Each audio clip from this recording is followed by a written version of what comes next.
எல்லாருக்கும் வணக்கம். மீண்டும் மெய்ப்பொருள் காண்க தளத்திற்கு எல்லாரையும் நான் வரவேற்கிறேங்க. இந்த பதிவுல எஃப்எம்சிஜி கம்பெனிஸ பத்தி பார்ப்போங்க. லாஸ்ட் 5 இயர்ஸ் 2021ல இருந்து 2025 எவ்வளவு தூரம் அவங்க இம்ப்ரூவ் ஆயிருக்காங்க, ரெவன்யூ எப்படி இன்க்ரீஸ் ஆயிருக்கு, ப்ராஃபிட் எப்படி கூடியிருக்கு, எஃப்ஐஸோட ஹோல்டிங்ஸ் எப்படி இருக்குது, தென் வேல்யூவேஷன்ஸ்லாம் எப்படி இருக்கு அப்படின்னு சொல்லிட்டு லார்ஜ் கேப், மிட் கேப், தென் ஸ்மால் கேப் கம்பெனி வரைக்கும் இருக்கிற எஃப்எம்சிஜிஸ், குறிப்பா ஒரு சில முக்கியமான எஃப்எம்சிஜி கம்பெனிஸை மட்டும் இன்னைக்கு டிஸ்கஸ் பண்ணலாம்னு நினைச்சோங்க. ஃபர்ஸ்ட் இந்துஸ்தான் யூனிலிவர் லிமிடெட் எடுத்துக்கிட்டோம்னா அவங்களோட ப்ராடக்ட்ஸ் என்ன அப்படின்றத பார்ப்போமே. Surf Excel, Vim, Comfort, Lux, then Lifebuoy, Pond's, then Brooke Bond, Horlicks, Bru, Clinic Plus, then Boost, Close Up, Pepsodent, இது எல்லாமே வந்து ஹெச்யூஎல்லோட ப்ராடக்ட்ஸ் தாங்க. கம்பெனியோட மார்க்கெட் கேப் அப்படின்னா பெரிய player 6 lakh crores market cap இருக்குங்க. வேல்யூவேஷன்ஸ் பார்த்தோம்னா 58 times earnings, almost debt free 0.03 times தான் இருக்கும் டெட் டு ஈக்விட்டி அப்படின்றது. லாஸ்ட் 5 இயர்ஸ்ல ஷேர் பிரைஸ் மூவ்மெண்ட் அப்படின்னு பார்த்தோம்னா 1950 இருந்து ஒரு 3000 வரைக்கும் இந்த ரேஞ்ச் பவுண்டுக்குள்ளேயே தான் மேலே போறது கீழே வர்றது, மேலே போறது கீழே வர்றது அப்படின்னு தான் இருந்திருக்கும். ஸோ பெர்ஃபார்மன்ஸ் அப்படின்னு பார்த்தோம்னா ஒரு 3 to 5% க்ரோ ஆயிருக்கிறாங்க லாஸ்ட் 5 இயர்ஸ்ல. எஃப்ஐ ஹோல்டிங்ஸ் அப்படின்னு பார்த்தோம்னா ஜூன் 2024, ஜூன் 2025 இது ரெண்டையும் கம்பேர் பண்ணோம் அப்படின்னா 11.87% இருந்திருக்குங்க ஜூன் 2024ல. இப்போ 10.18 இருக்கு. தென் கம்பெனியோட பெர்ஃபார்மன்ஸ் அப்படின்னு பார்த்தோம்னா ஃபினான்ஷியல் இயர் 21ல கம்பெனியோட ரெவன்யூ வந்து ஒரு 47,500 crores பக்கமா இருந்திருக்குங்க. ஃபினான்ஷியல் இயர் 25ஓட முடிவில் 64,138 crores இருந்திருக்கு. தென் ப்ராஃபிட்ஸ் எவ்வளோ பண்ணிருக்காங்க அப்படின்னா ஃபினான்ஷியல் இயர் 21ஓட முடிவில் 8,000 crore பண்ணிட்டு இருக்காங்க. ஃபினான்ஷியல் இயர் 25ஓட முடிவில் அது 10,671 crores இருந்திருக்குங்க. அதாவது லாஸ்ட் 5 இயர்ஸ்ல அந்த ப்ராஃபிட் அப்படின்றது 8,000 crores-ல இருந்து ஒரு 10,500 crores இன்க்ரீஸ் ஆயிருக்கு. அடுத்து ஐடிசி லிமிடெட் எடுத்துக்கிட்டோம்னா அவங்களோட ப்ராடக்ட்ஸை ஃபர்ஸ்ட் பார்த்துருவாங்க. Flake, Classic, Classmate, Savlon, Vivel, Candyman, Bingo, Sunfeast, then Yippee noodles, then Infotech business, அதாவது ITC Infotech, then agri business, then Aashirvaad, இது எல்லாமே வந்து அவங்களோட ப்ராடக்ட்ஸ். கம்பெனியோட மார்க்கெட் கேப் அப்படின்னு பார்த்தோம்னா ஒரு 5 லட்சம் கோடிக்கு பக்கமா இருக்குங்க. வேல்யூவேஷன்ஸ் அப்படின்னு பார்த்தோம்னா 24 times தான் ஏர்னிங்ஸ், டெட் ஃப்ரீ, கடனே கிடையாது. லாஸ்ட் 5 இயர்ஸ்ல ஷேர் பிரைஸோட மூவ்மெண்ட் பார்த்தோம்னா ஒரு 190, 200ல இருந்து ஒரு 520 வரைக்கும் போயிருக்குங்க மேக்ஸிமம். இப்போ அது 410 அந்த ரேஞ்சில் இருக்கு. இப்பயுமே வேல்யூவேஷன் நல்லா இருக்கு. பெர்ஃபார்மன்ஸ் அப்படின்னு பார்த்தோம்னா லாஸ்ட் 5 இயர்ஸ்ல 2020ல கம்பெனியோட ப்ராஃபிட் அப்படின்னு பார்த்தோம்னா 13,383 crores பண்ணிருக்காங்க. இந்த ஃபினான்ஷியல் 25ஓட முடிவில் 20,036 crores இருந்திருக்குங்க. ரெவன்யூ எடுத்துக்கிட்டோம்னா 51,905 crores பண்ணியிருக்காங்க 2020ஓட முடிவில். இது 2025ஓட முடிவில் 77,853 crores இருந்திருக்கு. ஸோ நல்ல நம்பர்ஸ் காட்டியிருக்காங்க. கம்பெனி வந்து ஜனவரி 2025ல ஹோட்டல் பிஸ்னஸை தனியாக லிஸ்ட் பண்ணாங்க. ஸோ 10 ஐடிசி ஷேர்ஸ்க்கு ஒரு ஐடிசி ஹோட்டல் ஷேர்ஸ் எல்லாருக்குமே கிடைச்சிருக்கும். அது போக கம்பெனிக்குள்ள இன்னும் paper, sports and packaging business, then infotech, agri business அப்படின்னு சொல்லிட்டு எக்கச்சக்கமான பிஸ்னஸ் உள்ள கிடக்கு. ஸோ நல்ல வேல்யூவேஷன்ல இருக்கப்ப நம்ம கன்சிடர் பண்ணலாம். ஐடிசியை பொறுத்த வரைக்கும் கன்சிடர் பண்ற ரேஞ்சில் தான் இருக்கு. அடுத்து நெஸ்லே இந்தியா நிறுவனம் எடுத்துக்கிட்டோம்னா அவங்களோட ப்ராடக்ட்ஸ் எல்லாம் ஃபர்ஸ்ட் பார்ப்போமே. Maggi, Nescafe, KitKat, Cerelac, Manch, Lactogen, milk made, இதெல்லாம் வந்து குறிப்பிடத்தக்க ப்ராடக்ட்ஸ். இது போக நிறைய ப்ராடக்ட்ஸ் இருக்கும். கம்பெனியோட வேல்யூவேஷன்ஸ் அப்படின்னு பார்த்தோம்னா ரொம்ப ரொம்ப அதிகங்க. 72 times earnings, debt to equity 0.3க்கு பக்கமா இருக்கு. சமீபத்தில் கம்பெனி வந்து 1:1 போனஸ் எல்லாம் போட்டாங்க. போனஸ் போட்டதுக்கு அப்புறம் ஷேர் பிரைஸோட மூவ்மெண்ட் அப்படின்னு பார்த்தோம்னா லாஸ்ட் 5 இயர்ஸ்ல 800ல இருந்து 1,400 தாங்க சுத்திக்கிட்டு இருந்திருக்கு. தென் பெர்ஃபார்மன்ஸ் பார்த்தோம்னா financial year 21 then financial year 25 இதற்கு மத்தியில மேலே கீழேன்னு போயிட்டே தான் இருந்திருக்கு. ஃபிளாட்டாகவும் இருந்திருக்குங்க revenue as well as profit. FI ஹோல்டிங்ஸை பொறுத்த வரைக்கும் கம்பெனியில் எஃப்ஐஎஸ் செப்டம்பர் 2024லேருந்து விற்க ஆரம்பிச்சிருக்காங்க. செப்டம்பர் 2024ல ஒரு 11.9% பக்கமா இருந்திருக்குங்க. இப்போ ஒரு 10.02% தான் இருக்கு எஃப்ஐ ஹோல்டிங்ஸ். நெஸ்லே இந்தியாவை பொறுத்த வரைக்கும் லார்ஜ் கேப் கம்பெனி தான். ஒரு 2.25 லட்சம் கோடி மார்க்கெட் கேப் உள்ள கம்பெனி. பட் ஓவர் வேல்யூ தான், நம்ம கன்சிடர் பண்ற ரேஞ்சில் இல்லை. அடுத்து பிரிட்டானியா இண்டஸ்ட்ரீஸ் எடுத்துக்கிட்டோம்னா அவங்களோட ப்ராடக்ட்ஸ் என்னென்ன முக்கியமான நோட்டபிள் ப்ராடக்ட்ஸ் அப்படின்னு பார்த்தோம்னா Marigold, Good Day, Tiger, Bourbon, rusks, then Grand Rola, 50-50, then Little Hearts, then Milk Bikis, இது எல்லாமே வந்து பாப்புலரான பிராண்ட்ஸ் பிரிட்டானியாவை பொறுத்த வரைக்கும். கம்பெனியோட வேல்யூவேஷன்ஸ் அப்படின்னு பார்த்தோம்னா டெட் டு ஈக்விட்டி 0.3க்கு பக்கமா இருக்குங்க. 64 times ஏர்னிங்ஸ். லாஸ்ட் 5 இயர்ஸ்ல கம்பெனியோட ஷேர் பிரைஸ் மூவ்மெண்ட் பார்த்தோம்னா 3,355ல இருந்து ஒரு 6,200 வரைக்கும் மேலே போயிட்டு இப்போ கீழே இறங்கி இருக்கிற மாதிரி தெரியுது. ரெவன்யூ பார்ப்போமே லாஸ்ட் 5 இயர்ஸ்ல எப்படி இருக்கு அப்படின்ட்டு 2021ல ஒரு 13,450 crores இருந்திருக்குங்க. இது 2025ல 18,170 crores இருந்திருக்கு. இந்த ரெவன்யூல அப் டவுன் அப்படின்ற மூவ்மெண்ட்ஸ் இருந்திருக்குங்க. அதுக்கேற்ற மாதிரி ஷேர் பிரைஸும் மேலே கீழே போயிட்டு வந்திருக்கும். ப்ராஃபிட்ஸ் அப்படின்னு பார்த்தோம்னா ஃபினான்ஷியல் 21ஓட முடிவில் 1,851 crores ப்ராஃபிட் பண்ணியிருக்காங்க.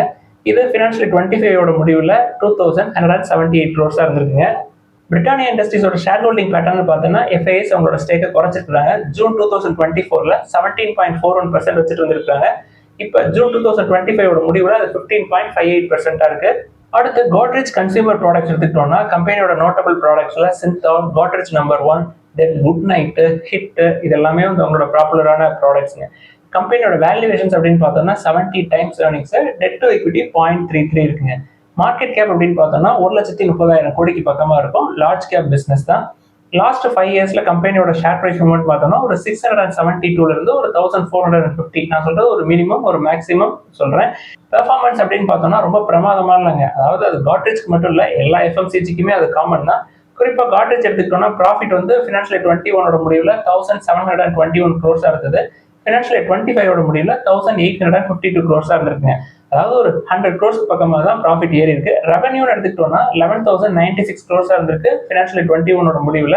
அது ஃபினான்ஷியல் 25ல 14,680 crores இருக்கு. காட்ரேஜ் கன்சியூமர் ப்ராடக்ட்ஸை பொறுத்த வரைக்கும் எஃப்ஐஎஸ் அவங்களோட ஹோல்டிங்ஸை குறைச்சிருக்காங்க லாஸ்ட் 1 இயர்ல.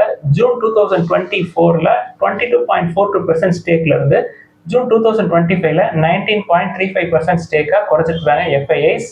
அடுத்து டாபர் இந்தியா எடுத்துக்கிட்டோம்னா கம்பெனியோட நோட்டபிள் ப்ராடக்ட்ஸ்ல Dabur honey, hair oil, Red Paste, then Real juice, Vatika, then Ayurvedic ப்ராடக்ட்ஸ்லாம் கூட டாபர் பிராண்ட்ல வருங்க. அதாவது குறிப்பா திரிபுலா சூரணம் அந்த மாதிரி நிறைய ஆயுர்வேதிக் ப்ராடக்ட்ஸ் எல்லாம் கூட வரும். கம்பெனியோட வேல்யூவேஷன்ஸ் அப்படின்னு பார்த்தீங்கன்னா ஒரு 52 டைம்ஸ் ஏர்னிங்ஸ் பக்கமா இருக்கும். Debt to equity 0.09. So almost debt free தான். ஸோ கம்பெனியோட பெர்ஃபார்மன்ஸ் அப்படின்னு எடுத்துக்கிட்டீங்கன்னா பூரா தாங்க இருந்திருக்கு. அதாவது அதோட ஷேர் பிரைஸ் மூவ்மெண்ட் வச்சு சொல்றேன்.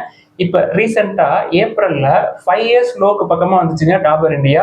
லாஸ்ட் 5 இயர்ஸ்ல கம்பெனியோட ஷேர் பிரைஸ் மூவ்மெண்ட் அப்படின்னு பார்த்தோம்னா 461 அப்படின்றது லோங்க, ஹைங்கிறது ஒரு 700 ரேஞ்சில் இருந்திருக்கு. இந்த 461 அப்படின்றது இப்போ கடந்த ஏப்ரல் 2025ல இந்த 5 இயர்ஸ் லோவை டச் பண்ணுச்சுங்க. ஸோ பெர்ஃபார்மன்ஸ் எப்படி இருக்கும் அப்படின்றது இதை வச்சு தெரிஞ்சுக்கலாம். கம்பெனியோட பெர்ஃபார்மன்ஸ் எடுத்து பார்த்தோம்னா ரெவன்யூ ஃபினான்ஷியல் 21ல 9,890 crores இருந்திருக்குங்க. அது ஃபினான்ஷியல் 25ஓட முடிவில் 13,113 crores இருக்கு. ப்ராஃபிட் எவ்வளோ பண்ணியிருக்காங்கன்னு பார்ப்போமே. ஃபினான்ஷியல் 21ஓட முடிவில் 1,695 crores ப்ராஃபிட் பண்ணியிருக்காங்க. ஃபினான்ஷியல் 25ஓட முடிவில் 1,740 crores பண்ணியிருக்காங்க. ஸோ ஒரு 35 to 40 crores தான் வந்து அடிஷ்னலாக ஆட் ஆயிருக்குங்க ப்ராஃபிட் லாஸ்ட் 5 இயர்ஸ்ல. டாபர் இந்தியாவில் எஃப்ஐஐஸோட ஷேர் ஹோல்டிங் பேட்டர்ன் எடுத்து பார்த்தோம்னா கண்டிப்பாக வித்திருப்பாங்க. என்ன காரணம் அப்படின்னா பெர்ஃபார்மன்ஸ் ரொம்ப பிரமாதமா இல்லை. ஜூன் 2024ல ஒரு 15% ஸ்டேக் இருந்திருக்குங்க. இதை 11.85% ஜூன் 2025ல குறைச்சிருக்காங்க. அடுத்து டாடா கன்சியூமர் ப்ராடக்ட்ஸ் எடுத்துக்கிட்டோம்னா கம்பெனியோட நோட்டபிள் ப்ராடக்ட்ஸ்ல என்னென்னலாம் வரும் அப்படின்னா Tetley, salt, Tata coffee, tea, then Good Earth, Himalayan, Organic India, Tata Sampann, then Tata Soulful இது எல்லாமே அவங்களோட நோட்டபிள் ப்ராடக்ட்ஸ்ங்க. கம்பெனியோட வேல்யூவேஷன்ஸ் பார்த்தோம்னா 80 டைம்ஸ் ஏர்னிங்ஸ் இருக்குங்க. Debt to equity 0.12, 1.06 lakh crores வந்து மார்க்கெட் கேப். ஒரு லார்ஜ் கேப் கம்பெனி தான். லாஸ்ட் 5 இயர்ஸ்ல கம்பெனியோட ஷேர் பிரைஸ் மூவ்மெண்ட் அப்படின்னு பார்த்தோம்னா ஒரு 450ல இருந்து ஒரு 1,200 வரைக்கும் மேலே போயிட்டு இப்போ கீழே இறங்கி வந்திருக்குங்க. கம்பெனியோட பெர்ஃபார்மன்ஸ் எடுத்துக்கிட்டோம்னா டீசென்டான நம்பர்ஸ் காட்டியிருக்காங்க. ஃபினான்ஷியல் 21ஓட முடிவில் ரெவன்யூ பார்த்தோம்னா ஒரு 11,723 crores இருந்திருக்கு. இது ஃபினான்ஷியல் 25ஓட முடிவில் 17,817 crores இருந்திருக்கு. ப்ராஃபிட் எவ்வளோ பண்ணியிருக்காங்கன்னா ஃபினான்ஷியல் 21ஓட முடிவில் 994 crores ப்ராஃபிட் பண்ணியிருக்காங்க. 5 இயர்ஸ்க்கு அப்புறம் ஃபினான்ஷியல் 25ஓட முடிவில் 1,380 crores ப்ராஃபிட் பண்ணியிருக்காங்க. ஸோ எஃப்ஐஎஸ் என்ன பண்ணியிருக்காங்க அப்படின்றத பார்த்தோம்னா வித்திருக்காங்க ஸ்டேக்கை 24.06% ஸ்டேக் வச்சுருக்காங்க ஜூன் 2024ல. இப்போ ஜூன் 2025ல 21.96% தான் இருக்கு. ஸோ எஃப்ஐஎஸ் ஸ்டேக்கை வித்திருக்காங்க. அடுத்த மேரிகோ நிறுவனம் எடுத்துக்கிட்டோம்னா கம்பெனியோட நோட்டபிள் ப்ராடக்ட்ஸ்ல பேராஷூட், சஃபோலா, நிகா, லிவான் இந்த ப்ராடக்ட்லாம் இருக்கும். மார்க்கெட் கேப் அப்படின்னு பார்த்தோம்னா ஒரு 96,000 crores இருக்குங்க. ஒரு லார்ஜ் கேப் பிசினஸ் தான். லாஸ்ட் 5 இயர்ஸ்ல ஷேர் பிரைஸ் மூவ்மெண்ட் அப்படின்னு பார்த்தோம்னா ஒரு 350 இருந்து 750 வரைக்கும் இந்த ரேஞ்சில் மூவ் ஆகிட்டு இருந்திருக்கு. தென் கம்பெனியோட பெர்ஃபார்மன்ஸ் எடுத்துக்கிட்டோம்னா ஃபினான்ஷியல் 21ஓட முடிவில் ரெவன்யூ வந்து ஒரு 8,150 crores பக்கமாக இருந்திருக்குங்க. இது ஃபினான்ஷியல் 25ஓட முடிவில் ஒரு 11,000 crores இருந்திருக்கு. ப்ராஃபிட் சைடு பார்த்தோம் அப்படின்னா ஃபினான்ஷியல் 21ஓட முடிவில் 1200 crores பக்கமா இருந்திருக்குங்க. இப்போ ஃபினான்ஷியல் 25 முடிவுல ஒரு 1650 crores இருந்திருக்கு. ஸோ க்ரோ ஆயிருக்கு, but at the slowest phase அப்படின்றத புரிஞ்சுக்கணும். தென் கம்பெனியோடைய எஃப்ஐஐ ஹோல்டிங்ஸ் எடுத்து பார்த்தோம்னா லாஸ்ட் இயர், அதாவது ஜூன் 2024ல 24.6% வச்சுட்டு இருந்திருக்காங்க. இப்போ ஜூன் 2025ல 23.62% எஃப்ஐஐஸ் வித்திருக்கிறாங்க. அடுத்து கோல்கேட் பால்மோலிவ் எடுத்துக்கிட்டோம்னா கம்பெனியோட ப்ராடக்ட்ஸ்ல toothpaste, brushes, body wash, Ajax, Fab detergents, then Hill's pet nutritions, இது எல்லாமே அதில் நோட்டபிள் ப்ராடக்ட்ஸாக இருக்கும். மார்க்கெட் கேப் அப்படின்னு பார்த்தோம்னா ஒரு மிட் சைஸ் கம்பெனி, ஒரு 64,000 crores மார்க்கெட் கேப் உள்ள கம்பெனி. லாஸ்ட் 5 இயர்ஸ்ல கம்பெனியோட ஷேர் பிரைஸ் அப்படின்னு பார்த்தோம்னா 1455ல இருந்து ஒரு 3800 இந்த ரேஞ்சில் போயிட்டு வந்துட்டு இருந்திருக்குங்க. கம்பெனியோட வேல்யூவேஷன் பார்த்தோம்னா 46 times earnings, almost debt free, 0.04 times debt to equity இருக்கு. கம்பெனியோட பெர்ஃபார்மன்ஸ் எடுத்துக்கிட்டோம்னா ஃபினான்ஷியல் 21 முடிவுல ப்ராஃபிட் வந்து ஒரு 1035 crores காட்டிருக்காங்க. இது ஃபினான்ஷியல் 25 முடிவுல 1437 crores இருந்திருக்குங்க. ரெவன்யூ சைட் பார்த்தோம்னா ஃபினான்ஷியல் 21 முடிவுல 4872 crores காட்டிருக்காங்க.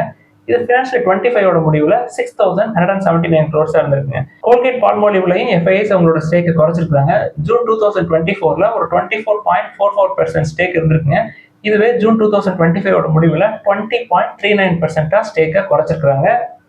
அடுத்து பிஎன்ஜி ஹெல்த் அண்ட் ஹைஜீன் எடுத்துக்கிட்டோம்னா கம்பெனியோட நோட்டபிள் ப்ராடக்ட்ஸ்ல Pampers, then Luvs, Tampax, then Whisper, Vicks, இது எல்லாமே அவங்களோட நோட்டபிள் ப்ராடக்ட்ஸ். ஒரு மிட் சைஸ் கம்பெனிங்க, 44,200 crore மார்க்கெட் கேப் கம்பெனி.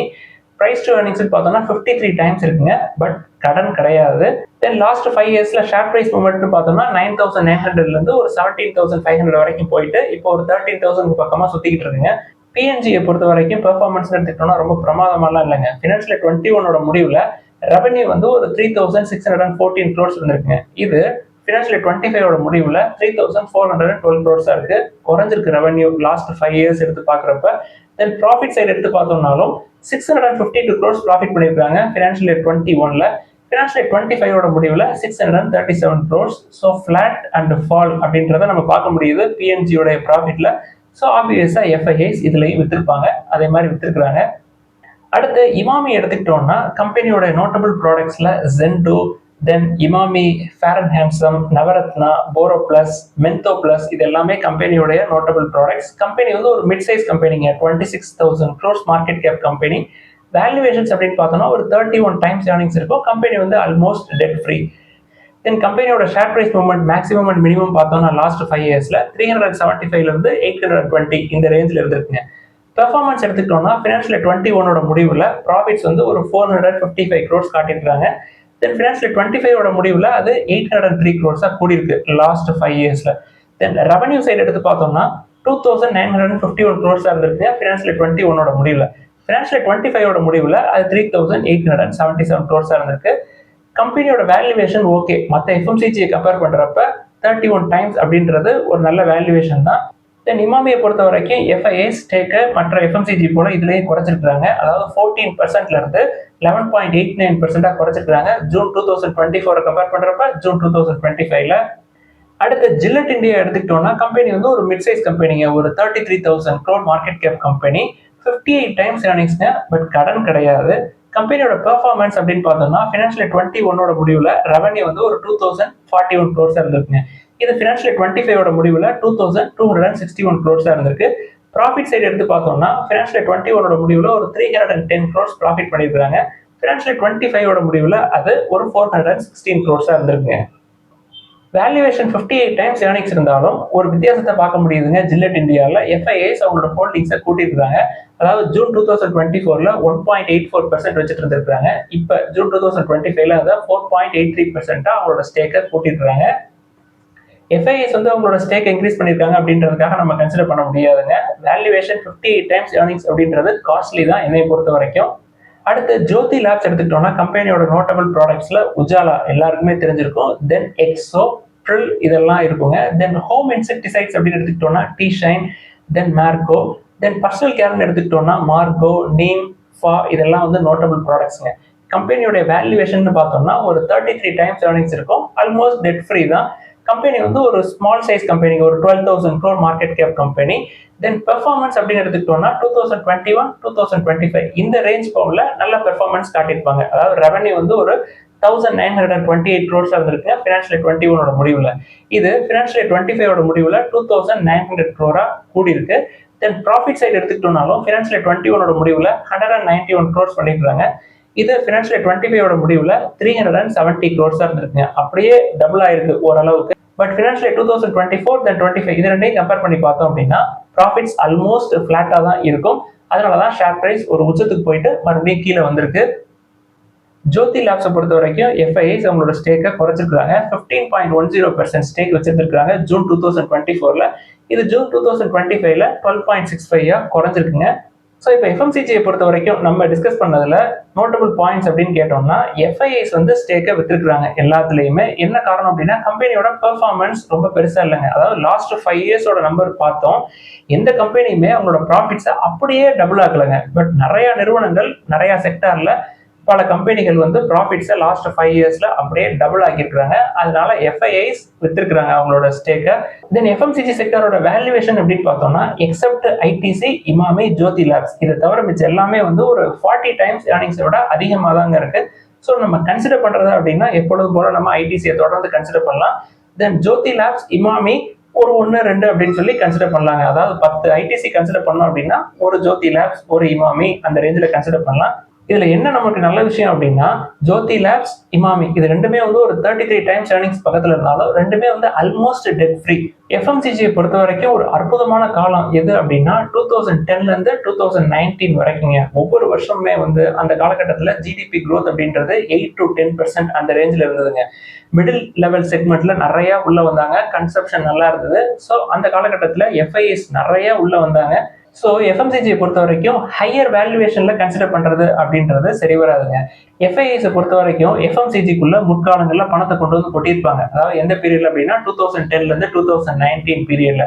என்ன காரணங்க, அமெரிக்கால இன்ட்ரெஸ்ட் ரேட்ஸ் அப்படிங்கிறது ஆல்மோஸ்ட் 0 அப்படின்ற ரேஞ்சுக்கு இருந்தது. ஸோ அப்ப அவங்க லோயர் இன்ட்ரெஸ்ட் ரேட்ஸ்ல கன்சிடர் பண்ணி இங்க உள்ள எஃப்எம்சிஜி கம்பெனிஸை ஹையர் வேல்யூவேஷன்ஸ்ல அவங்க கன்சிடர் பண்ணாங்க அப்படின்னா அவங்களுக்கு ஒரு பெரிய லாஸா தெரியாதுங்க. ஏன்னா அங்க வட்டிகள் எதுவும் கிடையாது. ஸோ அங்கே ஃப்ரீயா பணத்தை எடுத்து இங்கே கொண்டு ஹையர் வேல்யூவேஷன் கம்பெனியில போட்டிருந்தாலும் அவங்களுக்கு வர ரிட்டர்ன்ஸே நல்ல ரிட்டர்ன்ஸாக தான் இருக்கும்.